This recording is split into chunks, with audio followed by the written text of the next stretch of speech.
മലപ്പുറം തിരൂരിൽ ഇത്തവണ നടക്കുന്നത് CPM-ന്റെ അഭിമാന പോരാട്ടമാണ്. വികസനം പോരെന്ന് പറഞ്ഞ് സ്വന്തം തട്ടകത്തിലേക്ക് മടങ്ങിയ വി അബ്ദുറഹ്മാന് വിജയിക്കാനായില്ലെങ്കിൽ അത് വലിയ നാണക്കേടുണ്ടാകും. നടപ്പാക്കിയ വികസന പ്രവർത്തനങ്ങൾ വോട്ടാകുമെന്നാണ് UDF-ന്റെ പ്രതീക്ഷ. V Abdurahman versus Kurukkoli Moideen. Sitting മണ്ഡലമായ താനൂരിൽ നിന്ന് ജന്മനാടായ തിരൂരിലേക്ക് അബ്ദുറഹ്മാൻ മടങ്ങുന്നത് സ്വന്തം നാട്ടിൽ വികസനം എത്തിക്കാനാണെന്ന് പറയുന്നുണ്ടെങ്കിലും തിരൂരിലെ സ്ഥിതി പരുങ്ങലിലായതോടെയാണ് അബ്ദുറഹ്മാൻ മണ്ഡലം മാറിയതെന്നാണ് UDF വാദം. ഫുട്ബോൾ ഇതിഹാസം ലയണൽ മെസ്സിയും മണ്ഡലത്തിൽ സജീവ ചർച്ചയായി. മെസ്സിയെ കേരളത്തിലെത്തിക്കുമെന്ന കായിക വകുപ്പ് മന്ത്രിയുടെ ഉറപ്പ് പാഴ്വാക്കായതോടെ ഇത് UDF പ്രചരണായുധമാക്കി.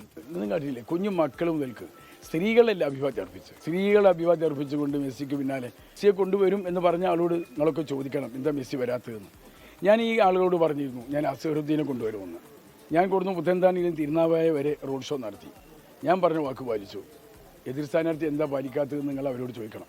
എന്നാൽ തനിക്കെതിരെ ഒന്നും പറയാനില്ലാത്ത UDF മെസ്സി വിഷയം ഉയർത്തിപ്പിടിക്കുകയാണെന്നാണ് അബ്ദുറഹ്മാൻ പറയുന്നത്. കുഞ്ഞാലിക്കുട്ടിയും KM ഷാജിയും സുരക്ഷിത മണ്ഡലം തേടുമ്പോൾ പ്രശ്നമില്ല, താൻ മണ്ഡലം മാറിയത് മാത്രമാണ് ചർച്ച.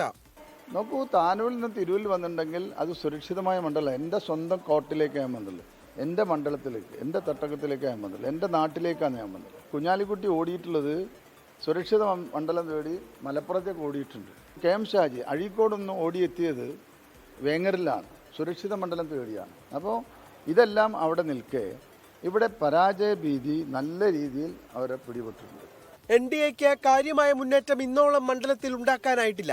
ഇത്തവണ സ്ഥിതി മെച്ചപ്പെടുത്തുമെന്നാണ് ക്യാമ്പിന്റെ പ്രതീക്ഷ. 24 മലപ്പുറം.